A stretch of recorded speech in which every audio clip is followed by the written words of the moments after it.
was recently replaying the Mass Effect trilogy, as you do, and the game put a choice in front of me. Mass Effect presents these as big deals, earth-shattering choices that will change the entire game world. After some deliberation, I pick a choice and... oh. Well, that sucks. The choice I made didn't matter and left me feeling unsatisfied. And I started wondering... why? Simply put, it's a lack of consequence. If we look at games that are praised for their reaction to the player, these reactions tend to be small, but noticeable. For example, Fallout New Vegas' end screen has a whole list of things you can influence, both in small and big ways, that may not truly matter, but they feel like they do, and that is the important part. That feeling, that comes from the fact that all games are fundamentally illusions. The idea that you buy into a game's world and go along with it, experience it as if it's real, as if you are the person you're playing. That is the suspension of disbelief. That sense of being part of a world that is wholly not your own, that sense of being part of the fantastical and the wondrous. But as with most illusions, it's very fragile and can be easily shattered. One way it can be shattered is by making choice not matter within the game. In our own daily lives, we make choices all the time, whether to go to work, whether to drink coffee or tea, and so on. Most of these choices have little consequence, but there is consequence, and that is the important part. Games lacking consequence is uncanny and takes you out of the experience. Now, that was a lot of words to basically say, choices matter because the game makes you feel like they matter.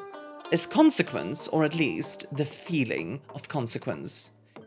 What I want to investigate today is how to make those choices feel like they matter to a player, and how sometimes it's better to have a railroad than a sprawling world.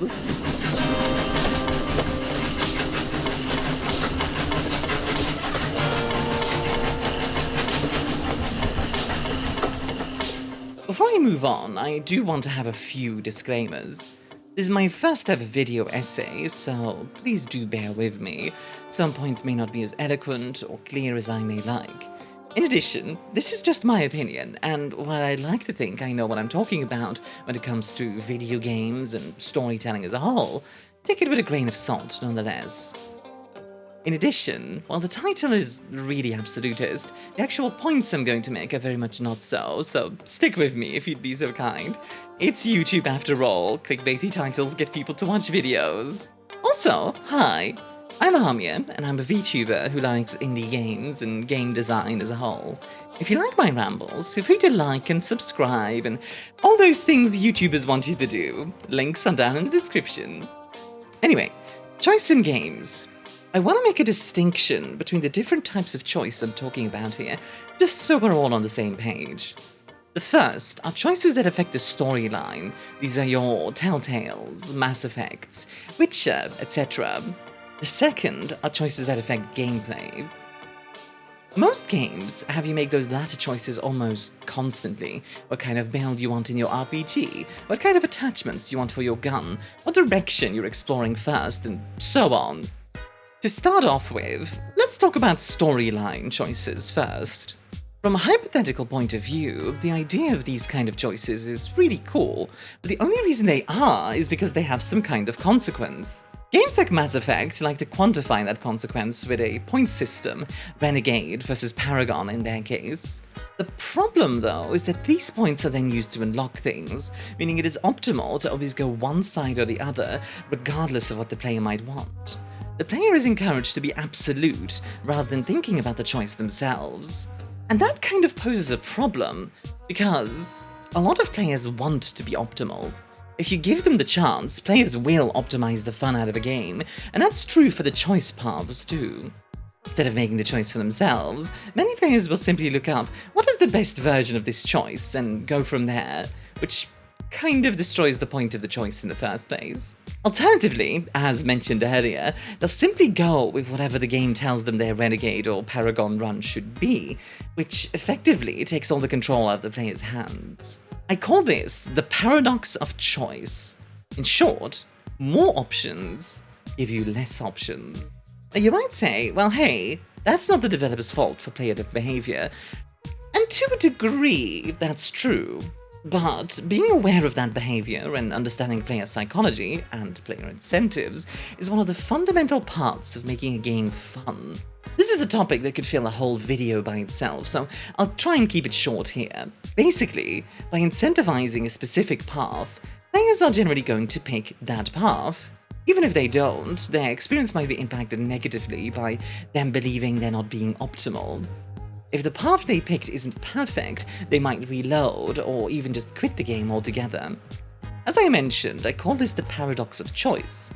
By giving players the option of a perfect path, they keep trying to get to that path rather than simply taking their own.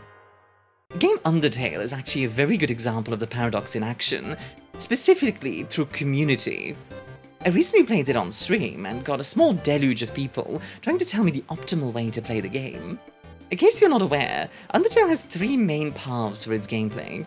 Pacifist, where you don't kill anyone, Neutral, where you kill some monsters, and Genocide, where you kill literally everyone. Quite a few folks in Undertale's community will yell at you if you don't go down the supposedly best path, that being Pacifist, despite the game effectively setting you up for a neutral run in the first playthrough.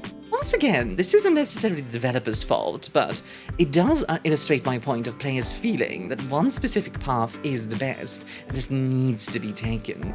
Another form of this is in the Scarlet Monastery, actually, in World of Warcraft. This dungeon features a path that splits down the middle and lets you pick left or right. These two sides are functioning the same, with the same enemies, but people expect you to go right because that's what they're used to, and will yell at you if you don't follow that convention. Dan Olsen has a fantastic video on this subject, by the way, if you're curious.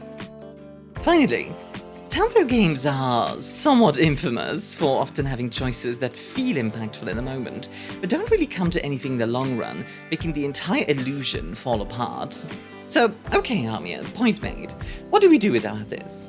Well, the brute force method is simply removing choice.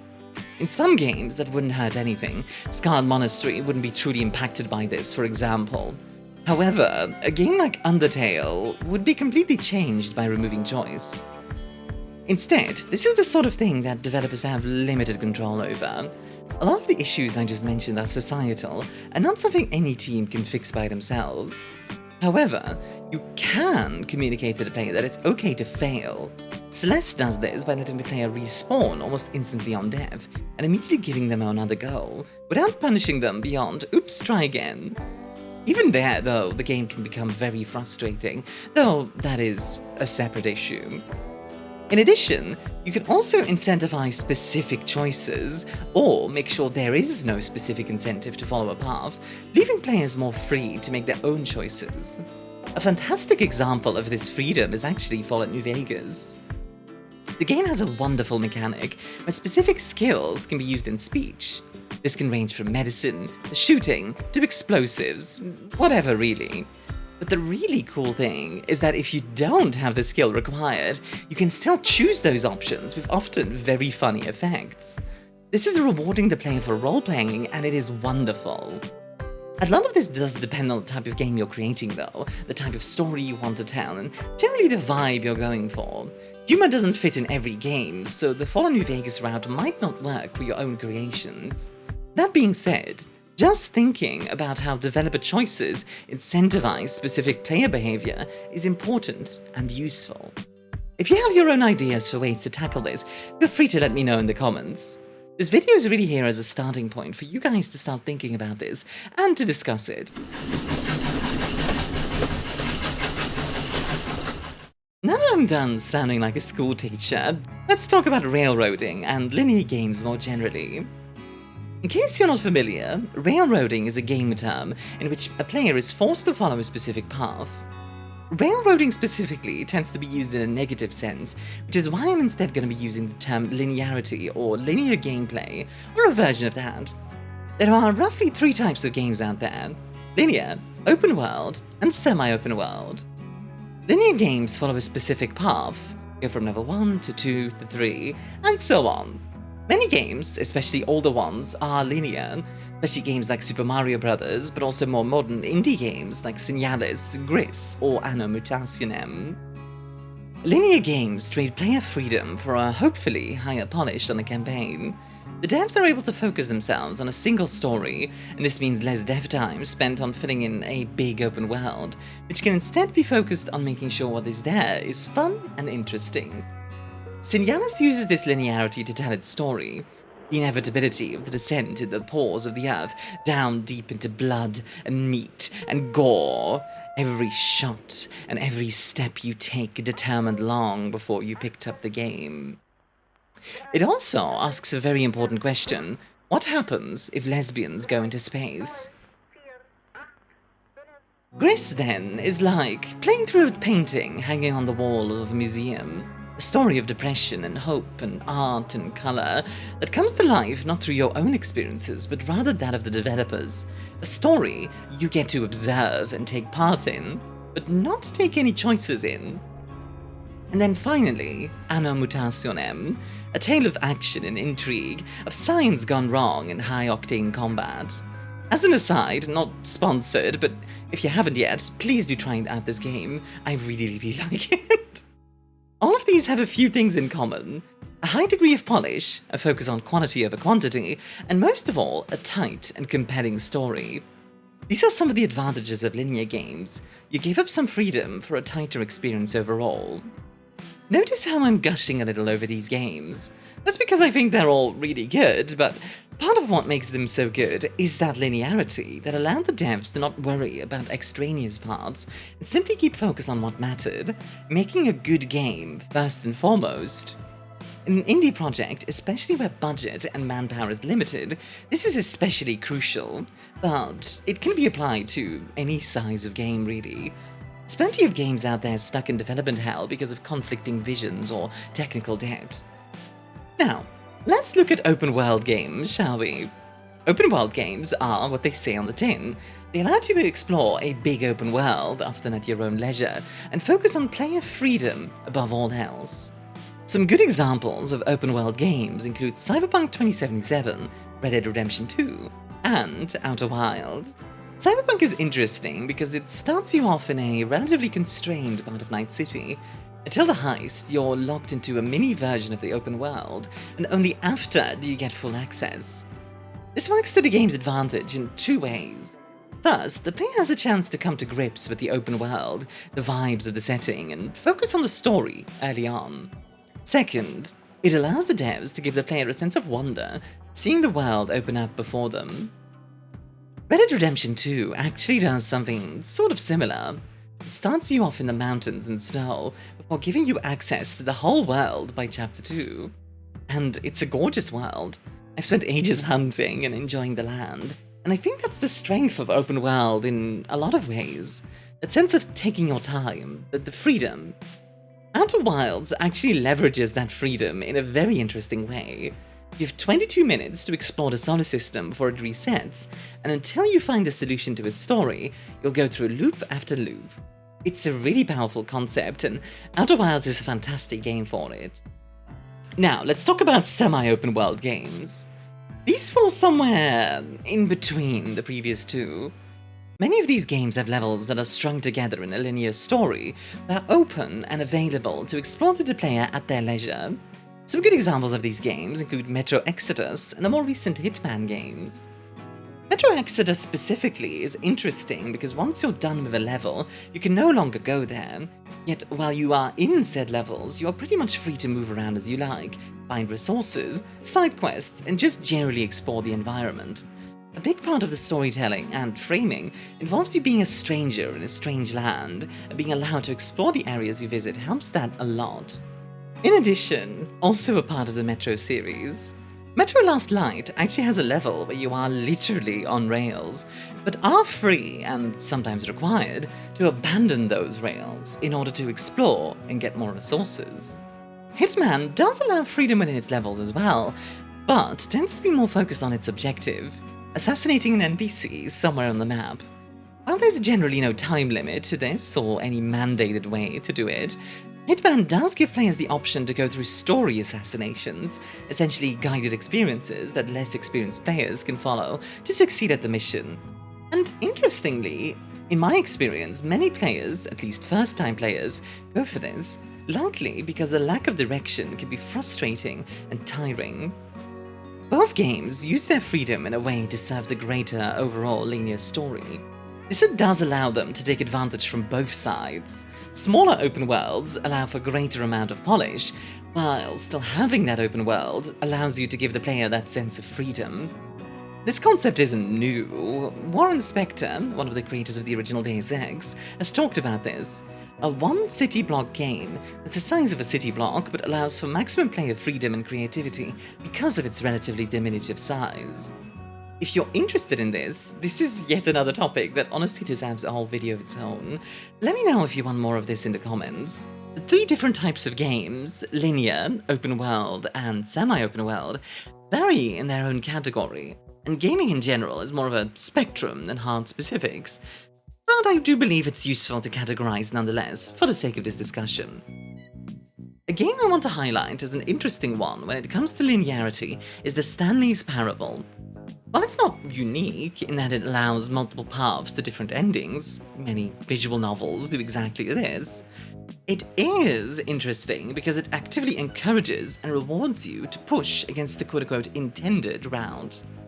The game's narrator tells you to go a specific way, and if you apply his commands, you get rewarded with interesting and funny scenarios. It feels to me like a bit of a criticism of railroading, the negative aspect of linearity. The clever folks amongst you might have been saying, Amir, some of the open world you're talking about have linear aspects. Cyberpunk 2077 and Red Dead Redemption 2 are very story-focused. And yeah, it's true. In general, it's very difficult to be absolutely linear or absolutely open world.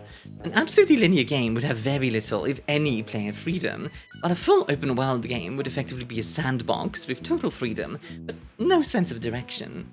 Both of these types of games exist, I'm sure you can think of some, but they're the exception rather than the rule.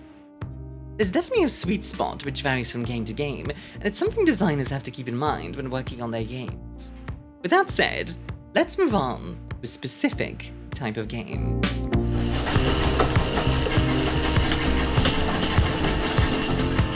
Okay, so that title is a bit of a word salad, and this is definitely a bit more of a niche of a game development sphere, so stick with me. I promise you, there's interesting stuff to talk about with tabletop games, especially related to linearity and gaming history. Trust me, please.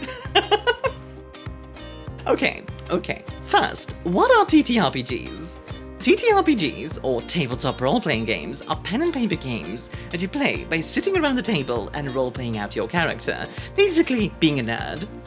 The most famous example of these games is probably Dungeons & Dragons, but there's a ton of TTRPGs out there. For example, the Fallout series was based on GURPS, and games like Vampire the Masquerade and Shadowrun have their own niche communities. Even a game like Cyberpunk 2077 has its roots in TTRPGs, and in a lot of ways, tabletop role-playing games can be seen as the ancestor of modern-day role-playing video games. Oftentimes, video games try to emulate their style. CRPGs, or computer role-playing games, get their name from specifically not being tabletop, but played on a computer instead, and many of them still have a lot of roots in the tabletop sphere.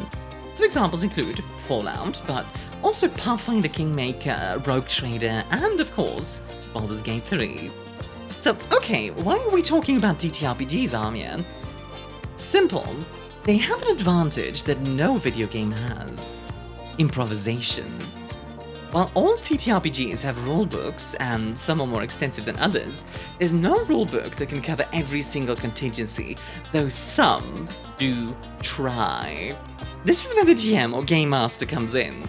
Most TTRPGs have a version of this: Dungeon Master, Storyteller, Mother, and so on.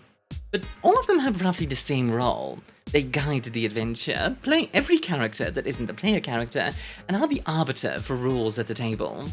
That's a lot of responsibility, but because there's a human and not a rigid computer, they can improvise and adapt to creative solutions in a way that CRPGs just can't. The closest thing we have is something like procedural levels, but those can't exactly account for players deciding to eat one of the NPCs because they felt like it. Now, this isn't a condemnation of video games or something, but rather an explanation as to why linearity in video games is kinda necessary. Immersive sims like Deus Ex are incredibly cool and fun, and drive their devs insane when they stay up until 4 AM wondering how many cans of salsa verde the player can stack before the game's physics start spontaneously ripping at the seams. And even there's plenty of limitation. Baldur's Gate 3 is lauded for its freedom, but while you are free within the game's systems, the second you start trying to think outside that box, the game makes its limitations very clear. Limitations aren't just necessary in CRPGs though. I've played plenty of tabletop games where the game master went, okay, this is a sandbox, you're totally free! And then proceeded to not give the players any actual goals, making for a stagnant and frankly boring experience. To give an idea of a TTRPG that suffers significantly from this kind of choice paralysis, Shadowrun. Say you want a gun in Shadowrun. Sure. What kind of gun do you want to buy? A pistol? Alright, what kind of pistol? You want a holdout? A light pistol? A medium pistol? A heavy pistol? A super heavy pistol? Medium? Okay. What kind of medium? What kind of ammo? What kind of attachments? Do you want it to be tied to your implants? Do you have a license for it? I could go on, but I'm sure you get the point. And that brings me to something else I want to talk about. How less choices can sometimes give you more freedom. Let's talk about Halo. Let me ask you, and again, stick with me for this one, what is different between Halo Reach and, say, Battlefield 6? I'm sure you can come up with 100 differences. Reach is sci-fi, Battlefield is contemporary, Reach came out 20 years ago, while Battlefield came out just the other year, etc, etc. One big difference that I want to talk about though is customization. Sure, Reach has cosmetic changes, you can adapt your armor and even to some extent your guns to your liking. You can make yourself like an absolute buffoon if you like. But one thing you can't do is change the scope on your gun, or swap out the barrel, or add a laser sight. And don't get me wrong, I'm not about to be like, oh, customization for guns is bad, wah! People love games like Tarkov's, partially because they let you do crazy things with guns. But there's also a big issue with that. Whenever there's enough customization and variety, you'll find a meta, the optimal build. And before you know it, all that customization and all those options all fall in on themselves, and everyone is running the optimal build. This is especially pervasive in PvP games because, well, everyone wants that advantage over the other players. And sure, you can choose not to run the meta, but then you're at a disadvantage. Reach fixes this problem by simply not having that customization. Sure, some weapons are more powerful than others, but overall, Reach is well balanced and most of all, fun, because each of those components can be considered and applied in a much more judicious way. Everyone is working with a level playing field, and the main decider of who wins a match is player skill. Now, I'm not arguing that all gun customization should be banned, or that games like Battlefield 6 or Tarkov can't be fun. Well, maybe Tarkov can't be fun, but you know, that's neither here nor there. In fact, balance for the sake of balance can be incredibly frustrating and boring, and that's a topic I intend to make a video on if you guys are interested. Instead, it's restraint. If you're going to give the player customization, perhaps give them 5 options rather than 50. You really need 12 different magazine options, which each give tiny little differences. Maybe give them a few less, but more meaningful ones. And I think this comes back to what I was talking about in the beginning. The amount of choice and how players will automatically gravitate to the best option. Whether that is actually the best or just perceived to be changes, but the paradox of choice still applies. Give them less options, but more meaningful ones. Suddenly, the paradox shatters. Overall, the paradox of choice is an interesting one, and I do think the point I want to get at is that sometimes less is more, especially when choices are available. There's a lot more to talk about with this topic. It goes beyond game design and into just about anything else that involves choice. But for now, I'll leave it here. I hope this was informative and fun to watch. Like I said, this is my first ever essay, so if you have constructive feedback, don't hesitate to let me know. In addition, I wanted this video to start a conversation, not to be the be-all and end-all of this topic, so if you have something to add, discuss, or anything like that, please don't hesitate to put it down below. As always, do please be civil, I'm sure there'll be lots of disagreements. That being said, this community is generally really nice to each other, so it'll be just fine. Also, thank you very much to my members for making this possible. I had a lot of fun making this, and I hope you enjoyed it as well. And of course, a very special thank you to our very important planets, Aku, SCP Realized, Bull Mr. Cortez, and of course, Tato, Olan Dog, Vreed, Eddie Cute Puppy, and Alex the DM over on Ko-Fi for your support. Thank you, and have a lovely rest of your day. Bye-bye!